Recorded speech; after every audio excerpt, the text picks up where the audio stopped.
जय हिंद दोस्तों, मेरा नाम है सौम्या और मैं आपके सामने लेकर आई हूँ ये वीडियो जहाँ पे हम बात करेंगे about the Gen Z protest in Nepal. Kathmandu जल रहा है, आखिर क्यों? जेन ज़ी क्या होता है? सबसे पहले समझते हैं। जेन ज़ी उन बच्चों को कहा जाता है जिनका जन्म 1997 से 2012 के बीच में हुआ है और ये युवा इस कदर यहाँ पे इकट्ठे हुए हैं। आप देख सकते हो इमेज में किस लेवल का आक्रोश इन लोगों में है। इन्होंने बहुत ही ज़्यादा प्रोटेस्ट जो है वो यहाँ पे किए हैं और अब ये प्रोटेस्ट आउट ऑफ कंट्रोल हो चुके हैं। किसी भी तरीके से आर्मी से भी अब ये युवा रुक नहीं रहे हैं, कंट्रोल में नहीं आ रहे हैं और एक खूबसूरत सा देश नेपाल जो कि हिमालय की वादियों में बसा हुआ है, इसकी राजधानी काठमांडू सहित कई और शहर इस प्रोटेस्ट की वजह से लिटरली जल रहे हैं। ठीक है, अब इस प्रोटेस्ट का मेन आप कह सकते हो रीजन क्या बताया गया है, कारण क्या बताया गया है? कारण बताया गया है कि नेपाल की सरकार ने क्या किया, जो सोशल मीडिया प्लेटफॉर्म्स हैं जैसे कि फेसबुक, ट्विटर, व्हाट्सएप, इंस्टाग्राम, इनको बैन कर दिया। इंटरनेशनल सिक्योरिटी, नेशनल सिक्योरिटी का हवाला देते हुए। अब इनको बैन किया तो किया, आगे आप देखो इस बात पे कहा जाता है प्रोटेस्ट हुए और कहानी कहां तक पहुंची। कहानी यहां तक पहुंच गई कि जो सॉरी आपके प्राइम मिनिस्टर है नेपाल के, पूर्व प्रधानमंत्री जो है नेपाल के, इनकी जो वाइफ है, इनके घर में आग लगा दी गई और इनकी जो वाइफ है राज्य लक्ष्मी चित्रकार, ये जिंदा जल के मर गई इस आग में। प्रोटेस्ट इस लेवल पे पहुंच चुके हैं, सोच के देखिए। यहाँ पे जो वित्त मंत्री हैं, जो फाइनेंस मिनिस्टर हैं, उनको इन जेनजी ने, इस युवाओं के ग्रुप ने सड़क पे दौड़ा दौड़ा कर मारा है। और तो और यहाँ के जो प्रधानमंत्री हैं केपी शर्मा ओली, उनको भी फाइनली अपने पद से इस्तीफा देना पड़ा। स्थिति इतनी ज्यादा यहाँ पे बिगड़ चुकी है। राष्ट्रपति भवन, केपी शर्मा ओली का घर, जो प्रधानमंत्री हैं, इसके अलावा जो पार्लियामेंट है, इन सारे बड़े बड़े ऑफिसेस को पूरी तरीके से जला दिया गया है। इन प्रोटेस्ट में लूटपाट हो रही है। आज तो न्यूज ये भी आई है कि जेल जो है उसको भी तोड़ दिया गया है। 15,000 से ज्यादा कैदी जो है वो यहां से भाग गए हैं। कंडीशन बहुत बहुत ज्यादा खराब है नेपाल में। लेकिन क्या इतना सब हो गया सिर्फ सोशल मीडिया प्लेटफॉर्म्स को बैन करने से? ये तो कुछ डाइजेस्ट नहीं हो रहा है ना, समझ में नहीं आ रहा कि ऐसा कैसे हो सकता है। तो भाई ये तो सिर्फ एक ट्रिगर फैक्टर है, लेकिन ये जो प्रोटेस्ट है, ये जो आक्रोश है लोगों का, ये कई सालों के एक्सप्लॉइटेशन के बाद में भर के जो वो भरे बैठे हुए थे ना, अब वो चीज खुल के सामने आ रही है। तो ये जो गुस्सा है, ये एक दिन का या एक किसी कारण से नहीं हुआ, सोशल मीडिया प्लेटफॉर्म को बैन करने से नहीं हुआ। इसका कारण बहुत बड़ा है, जो कई सालों से लोग जो फेस कर रहे थे प्रॉब्लम्स नेपाल में, अब फाइनली उन्होंने अपने लिए स्टैंड लिया है और ये क्लियर कर दिया है कि अब हमें रेवोल्यूशन चाहिए, अब हमें कंप्लीट ट्रांसफॉर्मेशन चाहिए। अब हमें ये 70 साल के नेता नहीं चाहिए जो हमारे लिए काम नहीं कर रहे हैं। अब हमें सिस्टमैटिक पॉलिटिकल सिस्टम चाहिए, सिस्टमैटिक रिफॉर्म्स चाहिए हमारे देश में। ठीक है, आगे इसी वीडियो में हम बात करेंगे कि क्या सारे रीजंस थे जिसकी वजह से लोग यहाँ इतने ज्यादा नाराज थे सरकार से। और अब इस प्रोटेस्ट के बाद में, जो कि आज भी नहीं रुक रहे हैं, ये प्रोटेस्ट आज भी खत्म नहीं हुए हैं। आगे देखते हैं कि इंटरनेशनल लेवल पे किस तरीके से हो सकता है कि किसी और देश की सरकारें जो है वो आए सामने और कुछ ऐसा करें कि ये क्योंकि आगे किसी ना किसी को तो आना पड़ेगा, किसी ना किसी को स्टेप लेना ही पड़ेगा, तब जाके ये इतनी सिचुएशन जो है वो कंट्रोल में आ पाएगी, क्योंकि यहाँ लोकल अथॉरिटीज से तो अब ये कंट्रोल ना हो रहे। खैर, आगे वीडियो में बात करेंगे क्या रीजंस थे और क्या डिमांड है इन प्रोटेस्टर्स की। ओके, चलिए। तो सबसे पहले बात करते हैं कि इश्यूज क्या है, प्रॉब्लम्स क्या है जो यहाँ के लोग फेस कर रहे थे। तो सबसे बड़ी प्रॉब्लम जो है, अगर हम बात करें नेपाल की, 2008 के पहले नेपाल जो है वो एक राजतंत्र था। ठीक है। राजतंत्र मतलब राजाशाही थी। किंग ज्ञानेंद्र यहाँ के आखिरी राजा थे और यहाँ से राजाशाही हटाने के लिए दो बड़े आंदोलन हुए 2008 में। इन आंदोलन के बाद में राजाशाही को खत्म किया गया और यहाँ पे लोकतांत्रिक सरकार जो है वो बनी, यानी कि लोकतंत्र, डेमोक्रेसी यहाँ पे आई। लेकिन पिछले 17 सालों में डेमोक्रेसी के नाम पे ऐसा लगता है कि लोगों को बस छला गया है, क्योंकि लोग इतने परेशान हो चुके हैं कि आज इनका ये कहना है, मतलब 2024 में अगर हम बात करें तो एक समय ऐसा भी था जब ये डिमांड हो रही थी कि भाई राजाशाही वापस लेकर आ जाओ, हमें नहीं चाहिए लोकतंत्र। और जहां पे लोकतंत्र की बुराई की जाने लग जाए तो अब आप समझ जाओ कि स्थिति कितनी ज्यादा खराब होगी, लोग कितने परेशान हो चुके होंगे। लोगों का लिटरली ये कहना था कि राजाशाही वापस लेकर आ जाओ, हम वो सहन कर लेंगे, लेकिन ये लोकतंत्र जो है वो हम सहन ना कर पाएंगे। ठीक है, तो देखेंगे कंडीशन क्या थी। मतलब 17 साल में 13 सरकारें बदल गई हैं। अब आप सोच के देखो, पॉलिटिकल सिस्टम तो पूरी तरह से यहाँ पे हिला हुआ है। ऊपर से सबसे बड़ी बात थी यहाँ का करप्शन। करप्शन नेक्स्ट लेवल पे चल रहा है। तीन बड़ी पॉलिटिकल पार्टीज हैं जो कि पूरे नेपाल को कंट्रोल करती हैं। ठीक है, एक है कम्युनिस्ट पार्टी, इसके अंदर दो पार्टी आती हैं आपकी, communist party of Nepal, Marxist and Leninist. दूसरी है आपकी communist party of Nepal, central Maoist. ठीक है, तीसरी जो इंपॉर्टेंट पार्टी है वो है आपकी दिस कांग्रेस।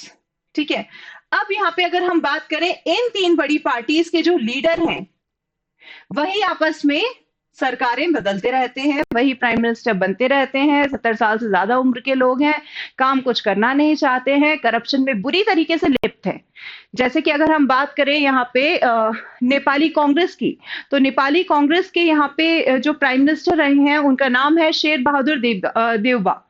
अब शेर बहादुर देउबा जो है उनके ऊपर करप्शन के चार्जेस हैं। इनके ऊपर ये चार्जेस हैं कि इन्होंने जो एयरक्राफ्ट खरीदे जाते हैं उसमें कमीशन जो है वो खाया है। ठीक है, तो कमीशन लेने के चार्जेस हैं इनके ऊपर। वहीं अगर हम बात करें कम्युनिस्ट पार्टी ऑफ नेपाल, जो सेंट्रल माओइस्ट है, इसके लीडर हैं पुष्प कमल दहल। ये 3 बार प्रधानमंत्री भी रह चुके हैं नेपाल के, और इनके ऊपर आरोप है कि डिफेंस पर्सनल के लिए जो पैसा आता है इन्होंने वो डाइवर्ट किया है अपने पर्सनल इंटरेस्ट के लिए। वहीं अगर हम बात करते हैं communist party of Nepal, Marxist and Leninist की, तो इसके जो लीडर हैं, जो कि अभी तक मुख्यमंत्री भी, सॉरी प्रधानमंत्री भी थे, अब नहीं है, इस्तीफा दे दिया इन्होंने, थे केपी शर्मा ओली। जी हाँ, इनके ऊपर ये चार्जेस हैं कि इन्होंने एक टी एस्टेट जो है, जी हाँ, गिरिबंधु टी एस्टेट, इस गिरिबंधु टी एस्टेट को कमर्शियल लैंड जो है वो डिक्लेयर कर दिया सुप्रीम कोर्ट के फैसले के अगेंस्ट जाकर। तो इस तरीके से और भी बहुत बड़े बड़े पॉलिटिशियंस जो हैं यहाँ पे, वो बुरी तरीके से करप्शन में मतलब डूबे नहाए हुए हैं। ठीक है, तो करप्शन अपने पीक पर है, करप्शन अपने पीक पर है। इकोनॉमिकली अगर हम देखें तो नेपाल कोई बहुत ज्यादा समृद्ध देश नहीं है, क्योंकि इकोनॉमिकली भी डेवलप करने के लिए पॉलिटिकल इंटेंशन होना चाहिए। यहाँ पे तो पूरा का पूरा पॉलिटिकल सिस्टम ही करप्ट है, पूरी पॉलिटिकल फोर्सेस जो है वही करप्ट है। तो इकोनॉमिकली भी बहुत ज्यादा आप ये कह सकते हो कि प्रॉस्परस नहीं है आपका नेपाल। स्थिति यह है कि यहाँ अनएम्प्लॉयमेंट बहुत ज्यादा है। अनएम्प्लॉयमेंट, बेरोजगारी 25%, 25% से भी ज्यादा है। हर 4 में से 1 युवा जो है वो क्या है, वो यहाँ पे अनएम्प्लॉयड यानी कि बेरोजगार है।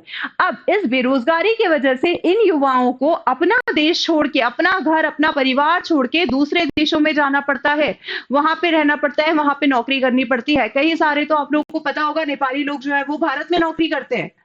ठीक है, तो माइग्रेशन यहाँ पे बहुत ज्यादा है। 70 लाख से ज्यादा युवा जो हैं वो नौकरी या पढ़ाई किसी ना किसी वजह से नेपाल से बाहर गए हुए हैं। अब आप सोच के देखिए, ये युवा अपने घर में अपने दोस्तों से, अपने परिवार वालों से सोशल मीडिया से ही तो कनेक्टेड थे, व्हाट्सएप, इंस्टा। अब जब उन सोशल मीडिया प्लेटफॉर्म्स को ही बंद कर दिया गया होगा तो सोचने वाली बात है, ये 70 लाख युवा जो है वो भी अपने परिवार से डिस्कनेक्ट हुए होंगे ना।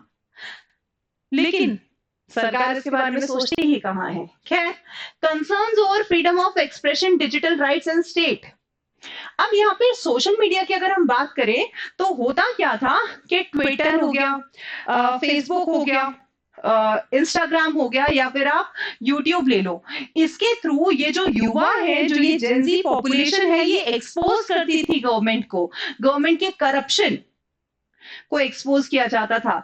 जो गवर्नमेंट है, और वहां पे पॉलिटिशियंस के बच्चे किस तरीके से विदेशों में लैविश लाइफ जी रहे हैं, बड़े बड़े ब्रांडेड कपड़े पहन रहे हैं, ब्रांडेड जूते पहन रहे हैं, बड़े बड़े होटल्स में रह रहे हैं, इन चीजों को और फ्लॉन्ट करते हैं, बड़ी बड़ी कारों में घूम रहे हैं और फ्लॉन्ट करते हैं अपनी एक्स्ट्रा ऑर्डिनरी रिचनेस को। तो ये चीजें यहाँ पे प्रेजेंट की जाती थी, एक्सपोज किया जाता था कि भाई देखो, आज ये पॉलिटिशियंस के बच्चे इतनी अच्छी जिंदगी जी रहे हैं, ये पैसा कहाँ से आ रहा है।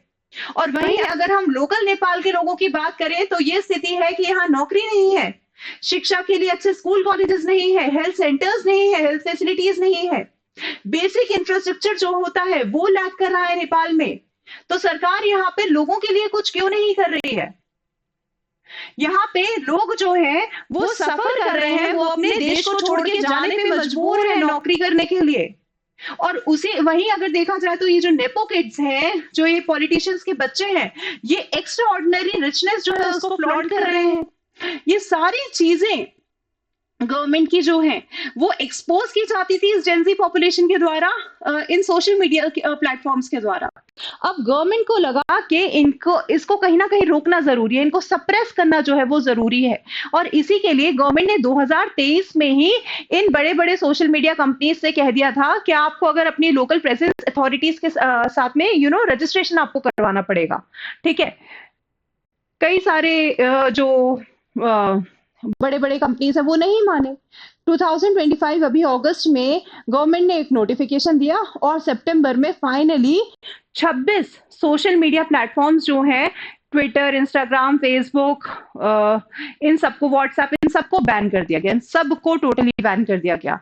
सिर्फ 5 कंपनीज ऐसी थी जिन्होंने अपने आप को रजिस्टर करवाया था, उनमें एक बड़ा नाम है टिकटॉक, चाइना का जो है टिकटॉक, उसने।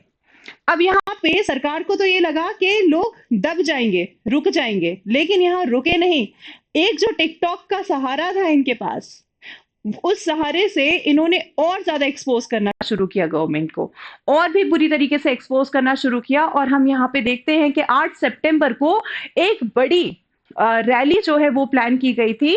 ये रैली जो है ये प्लान की गई थी आपकी मैतीघर मंडल से पार्लियामेंट, मैतीघर मंडल एक जगह है, वहां से संसद भवन यानी कि पार्लियामेंट की तरफ। तो हामी नेपाल करके एक एनजीओ है, और इस एनजीओ में लगभग 10,000 से भी ज्यादा मेंबर्स, वॉलंटियर्स हैं, और इन सब ने मिलके ये रैली जो है वो प्लान करी थी गवर्नमेंट के सामने अपनी डिमांड्स को रखने के लिए। अपना ये जो बैन लगाया है सोशल मीडिया प्लेटफॉर्म्स पे, इसको लिफ्ट करने के लिए, यानी कि इसको हटाने की डिमांड को सामने रखने के लिए। ठीक है, पीसफुली ये प्रोटेस्ट जो है वो चल रहा था, कोई दिक्कत नहीं थी। यहाँ तक लोग इकट्ठे हुए, बच्चे इकट्ठे हुए, यहाँ पे 12 साल से 25 साल के बच्चे यहाँ पे थे, सब इकट्ठे हुए। अब जब ये रैली चल रही थी संसद भवन की तरफ, तो सरकार ने क्या करा, सरकार ने बहुत ही एक स्ट्रिक्ट मेजर लिया और पुलिस को यहाँ पे डिप्लॉय कर दिया और कहा इनको रोको। और पुलिस ने इन प्रोटेस्टर्स को, अभी तक कोई वायलेंस नहीं हुई है, इन प्रोटेस्टर्स को रोकने के लिए क्या किया, टीयर गैस छोड़नी शुरू कर दी यहाँ पे। ठीक है, यहाँ पे उनके ऊपर जो रबर बुलेट्स हैं वो छोड़े गए। अब इसकी वजह से क्या हुआ, बच्चे मतलब उन्हें चोटें आई, पुलिस ने लाठी चार्ज किया उनको सप्रेस करने के लिए, और यहाँ पे कई सारे बच्चे जो है वो इंजर्ड हुए। और देखते ही देखते पुलिस और ये प्रोटेस्टर्स जो हैं इनके बीच में बहुत ज्यादा क्लैशेस हो गए, और इस क्लैश के बाद में पुलिस ने यहाँ पे ओपन फायरिंग कर दी। जी हाँ, असली गोलियां चला दी, और इसकी वजह से कई युवा जो है वो यहाँ पे मारे भी गए। कहा जाता है कि ओवरऑल पूरे प्रोटेस्ट में अभी तक 30 से ज्यादा युवा मारे जा चुके हैं और 1000 से ज्यादा यहाँ पे बैडली इंजर्ड है।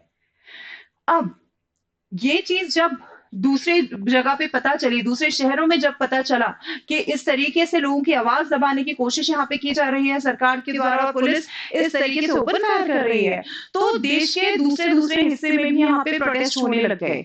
जैसे कि भरतपुर हो गया, पोखरा हो गया, इन सारे शहरों में भी प्रोटेस्ट जो है वो तेजी से होने लग गए और स्थिति आज ये बनी कि केपी शर्मा ओली के घर को जला दिया गया, फाइनेंस मिनिस्टर को सड़क पे दौड़ा दौड़ा के पीटा गया, पूर्व प्रधानमंत्री के घर में आग लगा दी गई, उनकी वाइफ वहां पे जल के मर गई, कई सारे नेता जो है उन्होंने रेजिग्नेशन दे दिया और वो देश छोड़ के जाने पे मजबूर हो गए। लेकिन ये प्रोटेस्ट अभी भी रुका नहीं है। ये प्रोटेस्टर्स आज भी मानने के लिए तैयार नहीं है, इनकी डिमांड्स है। मतलब इसके बाद सोशल मीडिया पे जो बैन था उसको तो लिफ्ट अप कर ही लिया गया, लेकिन उसको हटा दिया गया, फिर भी यहाँ पे लोगों का एग्रेशन आज भी खत्म होने का नाम नहीं ले रहा है। इन लोगों की अपनी खुद की कुछ डिमांड्स हैं जिसे ये अब किसी भी कीमत पे पूरा करवाना चाहते हैं। समझते हैं इनकी डिमांड्स क्या है। तो सबसे पहले सोशल मीडिया पे बैन जो है उसको लिफ्ट करो, तो वो तो यहाँ पे कर दिया गया है। दूसरा, फिर यहाँ पे रेजिग्नेशन, कई सारे जो लीडर्स हैं उन्होंने रिजाइन भी कर दिया है। साथ ही साथ में अब यहाँ पे सिस्टमैटिक रिफॉर्म्स की बात हो रही है, यानी कि पॉलिटिकल सिस्टम को रीस्ट्रक्चर किया जाए, कॉन्स्टिट्यूशन में रिफॉर्म्स चेंजेस लाए जाए, उसे एक ऐसी व्यवस्था बनाया जाए जो कि लोगों के हित में हो। करप्शन को कम करने के लिए अथॉरिटीज बनाई जाए और उन अथॉरिटीज को ये पावर दी जाए कि कितने ही बड़े पॉलिटिशियन, कितने ही बड़े डेजिग्नेशन होल्डर के ऊपर भी जुडिशियल रिव्यू के प्रोविजंस लागू किए जा सके, उनके ऊपर भी इन्वेस्टिगेशन हो। तो ये सारी जो है वो डिमांड्स हैं आपके जेन जी की, यानी कि आपके इन युवाओं की। अब इस पूरे प्रोटेस्ट में कौन कौन इन्वॉल्व है, तो जेंजी तो यहाँ पे इन्वॉल्व है ही, साथ ही साथ बहुत सारे एनजीओज हैं जो इनको सपोर्ट जो है वो यहाँ पे कर रहे हैं। आप यहाँ पे दो बड़ी फोटोज जो है वो देख सकते हो। तो ये फोटोज जो है ये किसकी है, तो ये दो बड़े लीडर्स की फोटोज हैं जिन्होंने इस प्रोटेस्ट को भी लीड किया है, जिनका नाम है बलेन शाह और सुदान गुरुंग। ये आप देख सकते हो, ये है बलेन शाह और ये है आपके सुदान गुरुंग। अब ये जो बलेन शाह है, सरकार खत्म हो चुकी है, रेजिग्नेशन हो चुका है केपी शर्मा ओली का, अब नई प्रोविजनल गवर्नमेंट जो है वो बनना है। तो पूछा जा रहा है, इन बलेन शाह से पूछा गया कि आप प्राइम मिनिस्टर बनना चाहेंगे, तो इनका ये कहना है कि अंतरिम सरकार में तो नहीं, लेकिन आगे जाके जरूर मैं देखूंगा। ये बिल्कुल चुप है अभी इस मुद्दे पे। तो इनका नाम जरूर प्रस्तावित था, लोग चाह रहे थे कि ये आगे आए, लेकिन क्योंकि इन्होंने स्टेप बैक कर लिया तो अभी फिलहाल ये रेस से बाहर है।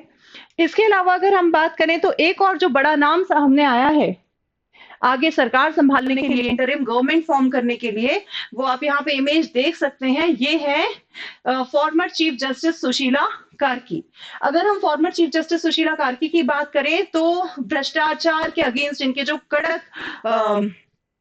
इनका रुख रहा है, उसके लिए काफी ज्यादा पॉपुलर है, पॉपुलैरिटी बहुत ज्यादा है, लोग जेंजी इनको बहुत ज्यादा सपोर्ट कर रहे हैं। एनजीओ के सामने से एक ये बड़ा नाम है जिसको स्वीकृति मिली हुई है।